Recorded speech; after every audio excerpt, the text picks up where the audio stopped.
with that first pick in the draft, everybody is saying that they're going to select Cooper Flagg. And with that, they were discussing this yesterday on ESPN First Take. And I think Udonis Haslam was there. I think Kendrick Perkins was there. I remember, I think Brian Windhorst was there. And then Stephen A. Smith jumps up and says, you know what? Apart from the fact that I think Cooper Flagg is going to be an excellent basketball player, I think one of the reasons that the Dallas Mavericks should ensure that they draft him is because he's white. And he would work well with the Dallas Mavericks. And I was like, okay, this is interesting. This is something worth talking about. Cooper Flagg and then everybody else. When you got somebody with that kind of potential and they're white and you are in America, you keep that dude. You keep him. I'm telling you right now, with my black self, I'm the owner of the Dallas Mavericks. I ain't thinking about drafting somebody else. I'm not thinking about moving Cooper Flagg. I'm grabbing Cooper Flagg. He's the number 1 overall pick. I mean, just think about the marketing. Do you know I saw some commercial? I forgot whether it was a commercial, an endorsement deal, or whatever. Do you know he had the American flag behind him? Just think about that. Think about the marketability. I'm not talking about just keeping him because he's white. I'm saying the brother can play. He's a special talent. And then when you think about it, they just let go of Luka. So you can't let go. And let's call it what it is.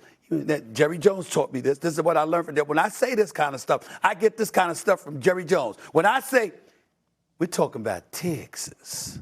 That's Jerry Jones right there. That's what Jerry Jones reminded me. This is Texas. It's a little bit different. True story. This actually happened. I'm in Austin, Texas last year, South by Southwest. I'm in my hotel room. I've never seen this happen in my life. I'm watching an episode of Martin. Martin Lawrence, great comedic genius that he is.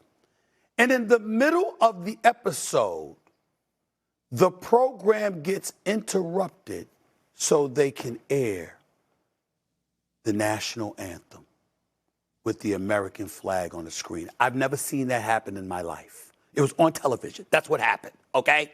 Texas is different. And in Dallas, Texas, if you got an opportunity to get Cooper Flagg, you take Cooper Flagg, especially when you just let go of Luka Doncic. And especially when everybody's talking about him, best potential to be the best white American player since Larry Bird. Yes, you keep that pick. I ain't got no problems with it. All right, I'm going to take a little bit of a different approach, Stephen A., to why the Mavericks, I think, are going to do this. Okay, so you heard what Stephen A. Smith had to say. Wouldn't that be like a DEI hire? Why would you hire somebody just because they're white? That's crazy. Or black, or blue, or green, whatever, right? I'm just kidding. But anyway, let's break this down. What are my thoughts about what he said? First of all, I have thought about it to myself, okay? Not just the Dallas Mavericks.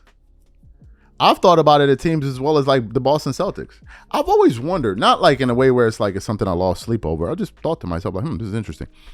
I always wondered, like, the Boston Celtics have a lot of white players, and the Dallas Mavericks have a lot of white players, especially their stars players, always white. Not Nikola Jokic, Dirk Nowitzki, Luka Doncic. And now they're drafting, most likely going to draft Cooper Flagg. He's white as well. I'm like, that's interesting, right? How did they pull that off? Now, do I think that, these teams go after white players because it probably plays better in their towns? Possibly. I don't know.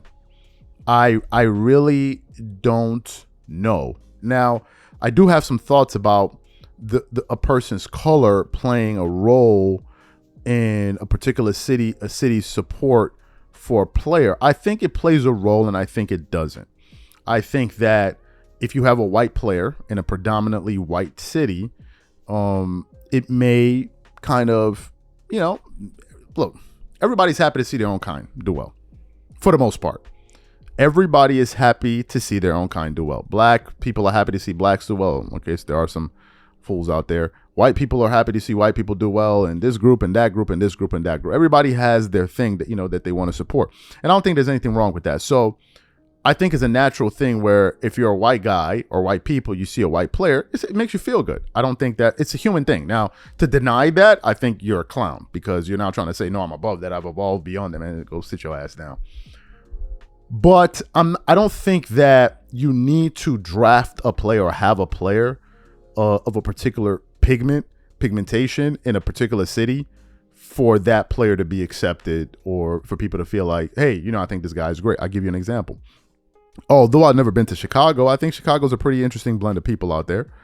They love Michael Jordan. In a broader perspective, Michael Jordan is loved by people all over the world. White, black, blue, green, purple, yellow, red, brown, whatever you want to call it. They love him because it's just Michael Jordan, right? So there's some people that genuinely don't care about the particular star player's color. Some people do. Some people don't. I think the vast majority don't. I think the vast majority don't spend any time thinking about it.